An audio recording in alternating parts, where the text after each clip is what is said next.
अपनी पिछली वीडियो में मैंने आपको बताया कि वैल्यूएशन ऑफ गुडविल के 3 मेथड हैं, average method, super profit method and capitalization method. Last जो हमारी वीडियो थी उसमें मैंने आपको समझाया कि कैपिटलाइजेशन मेथड से गुडविल की वैल्यू कैसे आकी जाएगी। उसमें 2 तरीके थे, एवरेज प्रॉफिट मेथड के बेस पर और एक सुपर प्रॉफिट मेथड के बेस पर कैपिटलाइज करना गुडविल को। इसी के तहत मैंने आपको कल भी ये बोला था, लास्ट जो वीडियो थी उसमें बोला था कि मैं एक एग्जांपल या एक उदाहरण से, एक न्यूमेरिकल क्वेश्चन से इस चीज को और एक्सप्लेन करूंगा। तो आज मैं उस न्यूमेरिकल क्वेश्चन को पहले जो कि मैंने आपको दिखाई दे रहा बोर्ड के ऊपर, वो उतार रखा है, वो मैं समझा रहा हूं, ध्यान से देखेंगे, ताकि कैपिटलाइजेशन, सुपर प्रॉफिट मेथड और एवरेज तीनों को मिला के एक क्वेश्चन जो मैंने बनाया कि तीनों की बातें उसमें क्लियर हो जाएंगी, वो आप जरूर उसको देखें। मैं इसको एक बार क्वेश्चन को एक्सप्लेन करूंगा, उसके साथ साथ उसका आंसर भी मेरे पास मैंने अभी सोल्व करके रखा हुआ है, तो वो भी मैं आपको समझाऊंगा।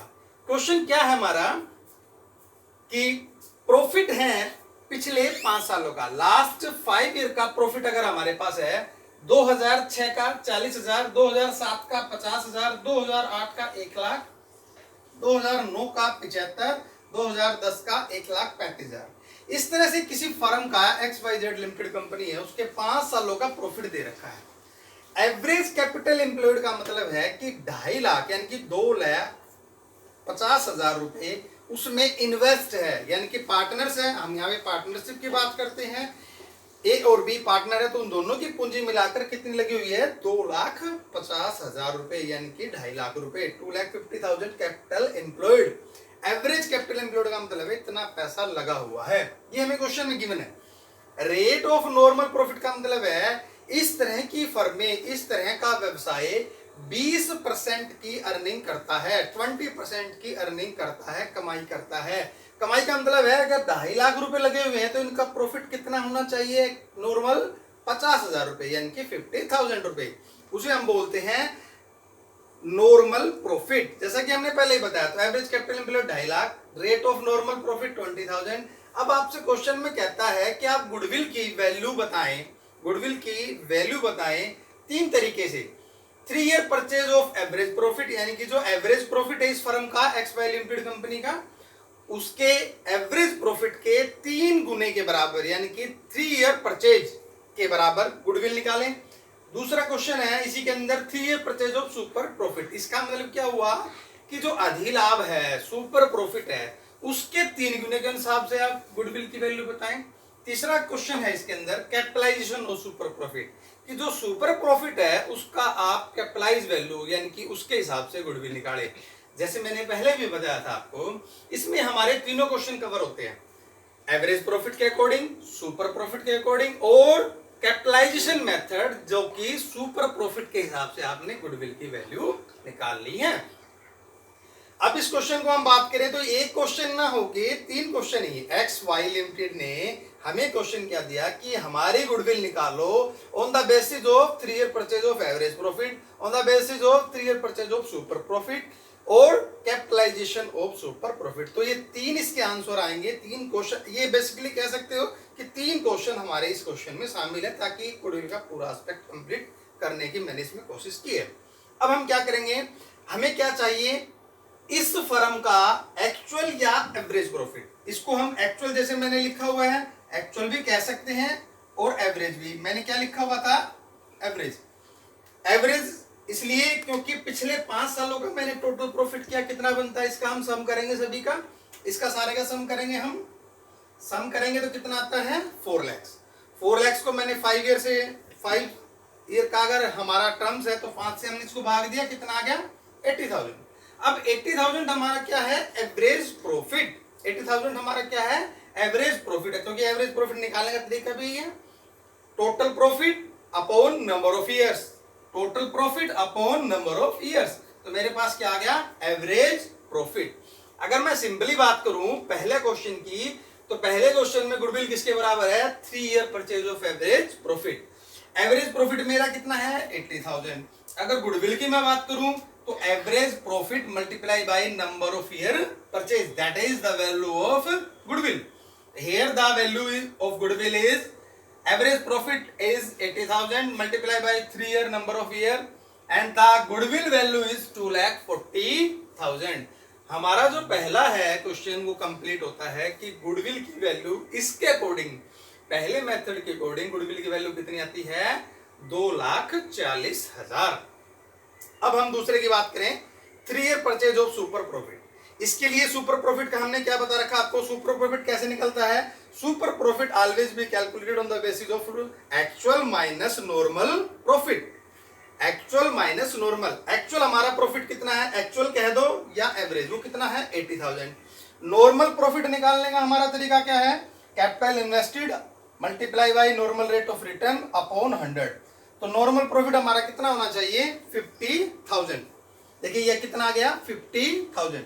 अब सुपर प्रॉफिट कैसे निकलेगा? जो वास्तव में कमा रहे हैं और जो नॉर्मल उस व्यवसाय में, उस फर्म में, उस धंधे में होना चाहिए था। कितना? 50। इसका मतलब ये लोग 30,000 ज्यादा कमा रहे हैं अन्य फर्मों की तुलना में। यही मैंने सुपर प्रॉफिट की डेफिनेशन बताई थी आपको। मैंने क्या बताया था कि सुपर प्रॉफिट वो होता है जब एक फर्म अन्य फर्मों से ज्यादा कमाती है, यानी कि उस उद्योग में अन्य फर्में कितना कमा रही है? 20%। 20% का मतलब है 50,000। और ये फर्म कितना कमा रही है? 80,000। इसका मतलब है 30,000 ये ज्यादा कमा रही है। तो 30,000 क्या हो गया? ये सुपर प्रॉफिट। और हमारा क्वेश्चन क्या था? 3 year purchase of super profit. अब इसमें गुडविल हम सिर्फ वैल्यू पुट कर देंगे। Goodwill is equal to super profit multiply by number of year purchase. Here you can see 30,000 multiply by 3 is equal to 90,000। 90,000 means goodwill value. अगर हम super profit के according इस फर्म की goodwill बताएं तो कितनी बनती है? 90,000। ये सेकंड का आंसर हो गया। सेकंड क्वेश्चन जो हमारा था इसका आंसर ये हो गया, फर्स्ट का ये हो गया। अब थर्ड में मैंने आपको बताया था कैपिटलाइजेशन। कैपिटलाइजेशन का मतलब क्या बताया था? दो हिसाब से, एक एवरेज प्रॉफिट का कैपिटलाइजेशन, दूसरा मैंने क्या बताया था? सुपर प्रॉफिट का कैपिटलाइजेशन। तो यहां हमसे क्या पूछा गया है? सुपर प्रॉफिट का कैपिटलाइजेशन। सुपर प्रॉफिट का कैपिटलाइजेशन क्या? अब हमारे पास सुपर प्रॉफिट कितना है? सुपर प्रॉफिट हमारे पास देखिए कितना है? 30,000। इसका कैपिटलाइजेशन करें तो कैसे? मल्टीप्लाई क्या है? Super profit multiply by 100 upon normal rate of return. Just मैंने वैल्यू पुट करनी है। 30,000 मेरे पास सुपर प्रॉफिट है, multiply by 100 upon 20। It means the value of goodwill is 1,50,000। The question जो हमारा था क्या था? Capitalization of super profit. इसके अकॉर्डिंग हमें गुडविल बतानी है, तो उसका आंसर क्या होगा? 1,50,000। इस तरह से तीनों मैंने मेथड इसमें कवर करने की कोशिश की है कि तीनों तरीके से कैसे गुडविल की वैल्यू निकाली जाए। उस तरह से अगर हम निकाल लें तो तीनों का आंसर क्या होगा? फर्स्ट के हिसाब से 2,40,000, 90 और 1,50,000। एक बार मैं आपको इसका क्लोज स्क्रीन भी दिखा देता हूं ताकि क्वेश्चन आप निकाल लें। और क्लोज स्क्रीन को देखने के बाद इसको एक बार ध्यान से क्लोज स्क्रीन को सॉर्ट कर लेंगे तो सारे के सारे मेथड इसमें कवर हो जाते हैं, ताकि आप इसको आराम से देख सकें। स्क्रीन के ऊपर सारा क्वेश्चन है, तीनों लगभग इसमें मैंने कवर करने की कोशिश की है, वो आप देख सकते हैं। देखने के बाद फिर उसको आप एडिट कर लेंगे, देखेंगे।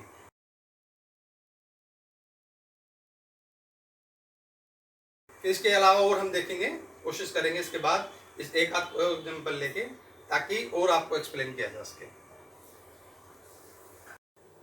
एक बार गुडविल की वैल्यू आप लेते हैं, वैल्यू हम निकाल लेते हैं, चाहे वो मेथड एवरेज प्रॉफिट मेथड हो, सुपर प्रॉफिट हो या कैपिटलाइजेशन मेथड हो।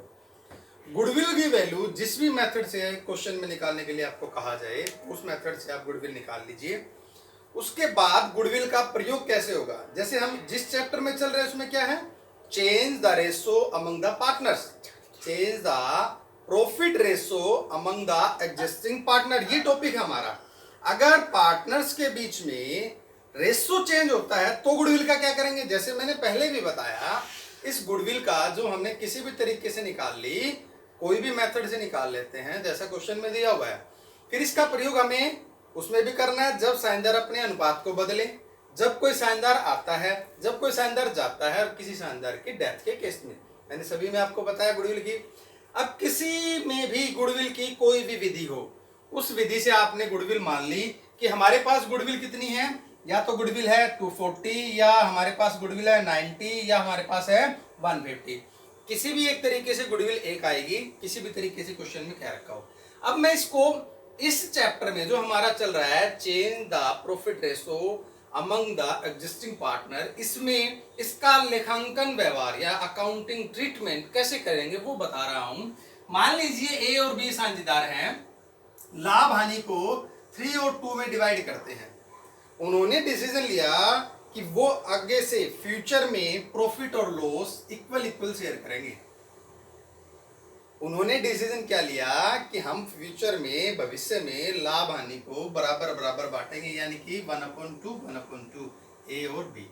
Now the old ratio is 3/5 2/5 and the new ratio is 1/2 and 1/2। This one is old ratio, this one is new ratio. मैंने आपको पिछली वीडियो में भी बताया होगा कि हमें ये रेशो से क्या निकालना है, सैक्रिफाइस या गेनिंग। अब सैक्रिफाइस रेशो निकालने का फार्मूला क्या है, सैक्रिफाइस रेशो, सैक्रिफाइस रेशो निकालने का फार्मूला है ओल्ड माइनस न्यू।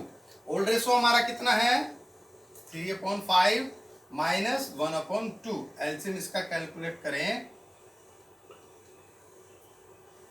तो ये आप करना जानते हैं सभी, मैंने सीधा सीधा सब्ट्रैक्ट किया एलसीएम लेके ऐसा। तो ये क्या हो गया, ओल्ड माइनस न्यू का मतलब ये है सैक्रिफाइस। इस बंदे ने अपना हिस्सा कितना छोड़ा है 1/10। किसने, ए ने। जो ए साझेदार है उसने अपने हिस्से का 1/10 यानी कि 1/10 छोड़ दिया इन फेवर ऑफ बी। दूसरा पार्टनर कौन है, बी। देखिए अभी चेक भी कर लेंगे हम, ये तो ए का था सैक्रिफाइस रेशो, अब हम वैसे ही बी का करें। बी का सैक्रिफाइस करेंगे 2/5 माइनस 1/2। एलसीएम लिया 10 4, यह आ गया आपका। ऐसे इसको माइनस में लिखते नहीं है, लेकिन अगर ये माइनस में आ जाए इसका मतलब क्या हुआ, न्यू माइनस ओल्ड, यानी कि ये क्या है, गेन। इसको क्या कहेंगे, गेन। अगर ये ऐसे माइनस में आ जाए तो उसको क्या कहेंगे, गेन, और इसको क्या कहेंगे, सैक्रिफाइस। जो पार्टनर्स अपना हिस्सा सैक्रिफाइस करते हैं उनको गुडविल का हिस्सा मिलेगा। जो गेन करते हैं अपने हिस्से में वो सैक्रिफाइस करने वाले पार्टनर को कुछ पैसे हिस्से के गुडविल के नाम के देंगे। आई रिपीट अगेन, सैक्रिफाइस जिस भी पार्टनर ने किया है, यहां इस क्वेश्चन में किसने किया है, ए ने, तो ए को गुडविल के नाम के पैसे मिलेंगे। गेन किसको हुआ है, बी को, बी गुडविल के नाम के पैसे देगा। ये हम किस में बात कर रहे हैं, जब साझेदारों के बीच में अनुपात बदलता है। अनुपात बदलेगा जब एक साझेदार को मिलेगा एक साझेदार देगा, या 3 है तो 1 या 2 को मिलेगा, तीसरे ने त्याग किया, या 2 ने त्याग किया 1 को मिला। जिसने भी सैक्रिफाइस किया, सैक्रिफाइस कैसे आएगा, ओल्ड माइनस न्यू। सैक्रिफाइस वाला partner always will be credit and gaining partner always will be debit. And कैसे निकलेगा, देखिए अब मैं किसी को भी उठा लेता हूं गुडविल, चाहे हमने फर्स्ट मेथड से की है। अगर हमने फर्स्ट मेथड से गुडविल की है तो गुडविल कितनी थी हमारी, 2,40,000। इसका 1/10, 1/10 का मतलब क्या हो गया, 24,000। अब 24,000 किसको मिलेगी, ए को, और कौन देगा, बी। जिसने देना है वो डेबिट होगा। एंट्री हमारी क्या बनेगी, B's capital account debit to A's capital, to A's capital, यानी कि 24,000 बी देगा, डेबिट हुआ है, और ए को मिलेंगे क्योंकि उसने अपना हिस्सा छोड़ा है। चाहे 2 पार्टनर ऐसे हो जिन्होंने सैक्रिफाइस किया तो दोनों क्रेडिट होंगे, अगर 3 पार्टनरों की बात है तो 1 डेबिट होगा, या 2 पार्टनर्स को अगर गेन हुआ है तो 2 पार्टनर्स डेबिट होंगे, 1 पार्टनर्स क्रेडिट होगा जिसने सैक्रिफाइस किया। आपको क्या समझना है, जिस पार्टनर्स ने सैक्रिफाइस किया है वो क्रेडिट होगा, जिस पार्टनर्स ने गेन किया है वो डेबिट होगा। जैसे यहाँ पर बी क्या है, गेन। और गेन का पता कैसे चलेगा, यदि आप ओल्ड माइनस लिख देते हो तो माइनस में आ जाएगा, वो गेन है, क्योंकि इसका सही फार्मूला क्या होगा, new minus old. New minus old का मतलब गेन। यहाँ हमने सीधा सीधा लिखा तो हमें क्या पता चला, -1/10 का मतलब ये होगा कि इसको 1/10 हिस्सा मिला है। इस तरह से हमने जो गुडविल की वैल्यू है, इस केस में 2,40,000 थी, इस केस में 90,000 है, तो इसका 110 कितना हो जाएगा 9,000 रुपए। अगर इस केस में हो तो इसका 110 कितना हो जाएगा 15,000 रुपए, तो 15 आ जाएगी। गुडविल आप किसी भी मेथड से कैलकुलेट करें, लेकिन जब हम पार्टनर्स अनुपात बदलते हैं, अपना रेशो चेंज करते हैं, उस केस के अंदर जिस व्यक्ति ने अपना हिस्सा छोड़ा है उसको क्रेडिट कर लेंगे। एक बात याद रखो, जिसने सैक्रिफाइस किया उसको क्रेडिट, जिसने गेन किया उसको डेबिट, बस सिंपल सी बात है।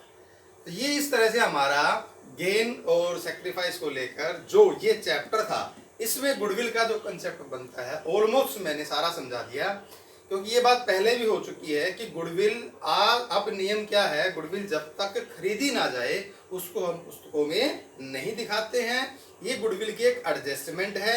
अगर दूसरा डिटेल में जाएं तो इन्होंने आज तक जो पैसा कमाया था, मान लीजिए पहले केस की मैं बात कर रहा हूँ, 2,40,000 रुपया जो गुडविल का नाम का था, गुडविल का मतलब है नाम, प्रसिद्धि, प्रसिद्धि का 2,40,000 रुपए किस अनुपात में कमाया था 3:2 में। And now the future profit is 1:1, यानी कि 1/2, 1/2। तो वो क्या चाहेगा, एक व्यक्ति जिसने भी, मैंने आज तक 2,40 कमाया है, हमने गुडविल का पैसा कमाया, तो वो मैं कुछ हिस्सा लूं, उसको निकालने का तरीका जो मैंने भी आपको एक्सप्लेन किया, इस तरह से करना है। सभी क्वेश्चन के लिए यही रूल लागू होगा। गुडविल किसी भी मेथड से निकाली जा सकती है, बाद में जब भी चेंज होगा, चेंज करने का यही तरीका है। इस तरह से जो गुडविल का कंसेप्ट है इस चैप्टर के लिए वो ऑलमोस्ट मेरा कंप्लीट हो गया। फिर भी किसी की क्वेश्चन की क्वेरी हो तो वो आप इनबॉक्स में डाल सकते हैं, मैसेज में डाल सकते हैं। I will definitely show them. Thank you very much.